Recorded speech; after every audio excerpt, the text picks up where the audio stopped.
নমস্কার বন্ধুরা, রাখি অফিসিয়াল চ্যানেলে আপনাদের সকলকে জানাই অনেক স্বাগত। আমাদের সনাতন ধর্মে সপ্তাহের প্রত্যেকটা দিন ভিন্ন ভিন্ন দেবী বা দেবতাদের পুজোর উদ্দেশ্যে উৎসর্গিত। যেমন সোমবারে মহাদেবের পুজো, মঙ্গলবারে শ্রী শ্রী বজরংবলী হনুমানজির পুজো, আবার বুধবারে সিদ্ধিদাতা গণেশজির পুজো হয়। হনুমানজি ছিলেন রাম ভক্ত। রাম ভক্ত হনুমানের কথা আমরা রামায়ণ থেকে জানতে পারি, কিন্তু হনুমানজির ভক্ত হতে গেলে আমাদের কিছু নিয়ম পালন অবশ্যই করতে হবে। হনুমান ভক্তরা নিষ্ঠার সাথে হনুমানজির পুজো ও উপোস মঙ্গলবারে করে থাকেন। বলা হয় যে হনুমানজির পুজো করলে আমাদের অন্তরের শক্তি অর্জন হয়। মঙ্গল গ্রহের দোষ যাদের জন্মছকে রয়েছে, যারা মাঙ্গলিক অথবা মঙ্গল যাদের জন্মছকে নিম্ন স্থানে রয়েছে, তাদেরকেও হনুমানজির পুজো করতে বলা হয় মঙ্গল গ্রহের খারাপ প্রভাব থেকে মুক্তি পাওয়ার জন্য। এছাড়াও শনি এবং মঙ্গলবারে হনুমানজির বিশেষ পুজো করা হয় শনিদেবের দোষ থেকে মুক্ত হওয়ার জন্য। শনিদেব হনুমানজিকে বলেছিলেন, হনুমান ভক্তদের শনিদেব কখনোই তার দৃষ্টি দেবেন না। তাই শনিদেবের কুপ্রভাব থেকে বাঁচার জন্য বহু ভক্তরা মঙ্গলবারে হনুমানজির পুজো করেন, উপোস রাখেন। আরও একটি কারণে নিঃসন্তান দম্পতিরা মঙ্গলবারে হনুমানজির ব্রত উপবাস পালন করেন সন্তান প্রাপ্তির জন্য। বিশ্বাস করা হয় হনুমানজির পুজো নিষ্ঠা সহকারে করলে হনুমানজি সন্তান প্রাপ্তির আশীর্বাদ দিয়ে থাকেন। হনুমানজির পুজো খুব একটা কঠিন নয়, তবে এক্ষেত্রে নিষ্ঠা এবং ভক্তি, তার সাথে হনুমানজির প্রতি ভালোবাসা কিন্তু সবার আগে প্রয়োজন। যারা নিষ্ঠার সাথে পুজো করেন তারা সূর্যোদয়ের আগে ঘুম থেকে ওঠেন এবং সূর্যোদয় থেকে সূর্যাস্ত পর্যন্ত তারা উপোস রাখেন। তারপরে সন্ধ্যাবেলায় তারা উপোস ভাঙেন। সূর্যোদয়ের পরে স্নান সেরে লাল বস্ত্র পরিধান করে তারা উপোসের সংকল্প রাখেন এবং সারা দিন হনুমান চালিসা, হনুমানজির মন্ত্র, বীজ মন্ত্র, এছাড়াও হনুমানজির যে সমস্ত মন্ত্র আপনারা ভালোভাবে পড়তে পারেন বা উচ্চারণ করতে পারেন, সেই মন্ত্র জপ করতে পারেন।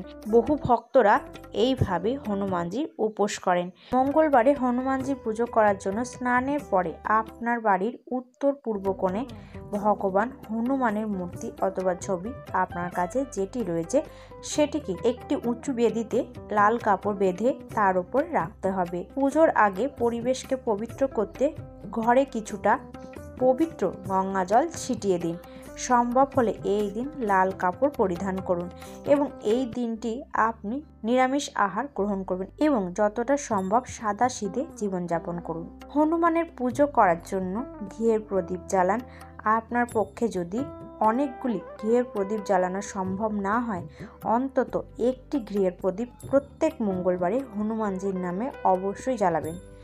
লাল ফুল এবং লাল ফুলের মালা হনুমানজিকে অর্পণ করবেন। হনুমানজি ও গণেশজির মতো লাল ফুল পছন্দ করেন। হনুমানজিকে জবা ফুলও দিতে পারেন, গোলাপ ফুলও দিতে পারেন। হনুমানজি এই দুটো ফুল খুবই পছন্দ করে।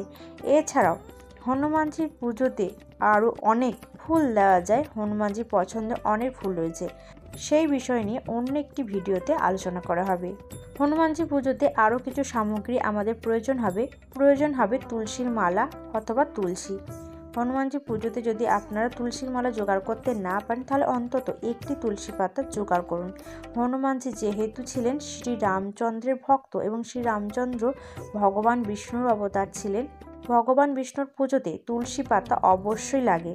তাই ভগবান বিষ্ণু বা শ্রী রামচন্দ্রের ভক্ত যিনি হনুমান, তার পুজোতেও কিন্তু তুলসী পাতার প্রয়োজন হয়। হনুমানজির পুজোতে হনুমানজিকে জ্যাসমিন তেল বা জুঁই ফুলের তেল অর্পণ করবেন। এই সুগন্ধি তেল হনুমানজি খুবই পছন্দ করেন। শ্রী রামচন্দ্রের লেখা একটি পতাকা অবশ্যই তাকে দেবেন। কমলা সিঁদুর, লাল মিষ্টি হনুমানজির পুজোতে রাখতে হয়। সংকটমোচন হনুমানজিকে প্রত্যেক মঙ্গলবারে লবঙ্গ, এলাচ এবং সুপুরি দিতে পারেন। হনুমানজি এগুলি খুবই পছন্দ করেন। হনুমানজির পুজোতে বহু ভক্তরা পান পাতার মালা হনুমানজিকে অর্পণ করেন। হনুমান পুজোতে পান পাতার ব্যবহার রয়েছে। এ তো গেল পুজোর নিয়ম। বহু ভক্তরা জিজ্ঞেস করেন হনুমানজির পুজোতে মঙ্গলবারে আমরা উপোস করলে কি কি খাবো এবং কি কি খাবো না।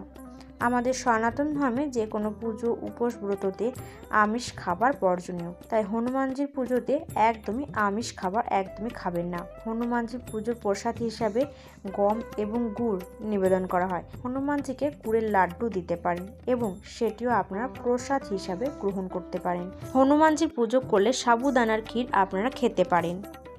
হনুমানজি পুজো করলে আমাদের দৈনন্দিন জীবনে যে লবণ খায় সেই লবণ একদমই খাবেন না।